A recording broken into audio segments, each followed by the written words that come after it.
ത്രിയേക ദൈവത്തിന് സ്തുതി. വീണ്ടും ഒരു വചനവുമായിട്ട് ഞാൻ നിങ്ങളുടെ മുമ്പിൽ വന്നിരിക്കുകയാണ്. ഇന്ന് രാവിലെ ഞാൻ വേദപുസ്തകമെടുത്ത്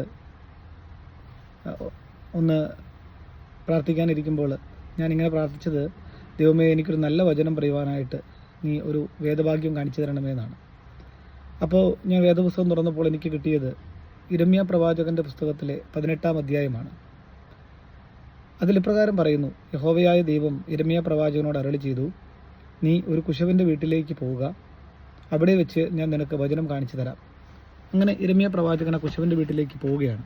അവിടെ ചെല്ലുമ്പോൾ യിരെമ്യാ പ്രവാചകൻ കാണുന്നത്, കുശവൻ കളിമണ്ണ് കൊണ്ട് ഒരു പാത്രമുണ്ടാക്കി. അപ്പോൾ ആ പാത്രം താഴെ വീണ് ചീത്തയായിപ്പോയി. അപ്പോൾ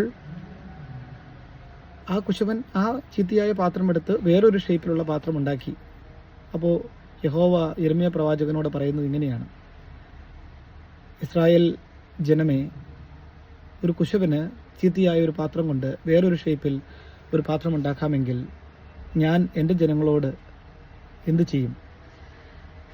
ഞാൻ ഈ ജനത്തെ നശിപ്പിച്ചു കളയുമെന്ന് പ്രതിജ്ഞ എടുത്തിട്ട്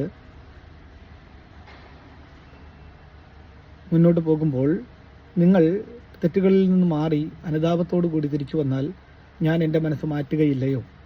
അതുപോലെ ഞാൻ ഇവർക്ക് സമ്പത്തും സൽസമൃദ്ധിയും നൽകും എന്ന് അരുളി ചെയ്തിട്ട് നിങ്ങൾ തെറ്റിലേക്കും പാപത്തിലേക്കും വീണു പോവുകയാണെങ്കിൽ ദുരിതങ്ങളും പ്രയാസങ്ങളും ഞാൻ നിങ്ങൾക്ക് വരുത്തുകയില്ലയോ എന്ന് ദൈവം ഒരു ചോദ്യം ചോദിക്കുകയാണ്.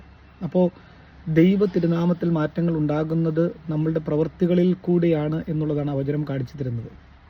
നിങ്ങളെ അതേ യിരെമ്യാ പ്രവാചകൻ്റെ പുസ്തകത്തിൽ 17-ാമത്തെ അധ്യായത്തിലും ഇങ്ങനെ തന്നെ പറയുന്നുണ്ട്, നിങ്ങളുടെ പ്രവൃത്തിയെയും ഹൃദയത്തെയും ശോധന ചെയ്ത്, അന്തരംഗത്തെയും ശോധന ചെയ്തിട്ട് നിങ്ങളുടെ പ്രവൃത്തിക്കനുസൃതമായിട്ട് ഞാൻ കണക്കിടും, അതിന് ബലമിടും എന്ന് അത് പറയുന്നുണ്ട്.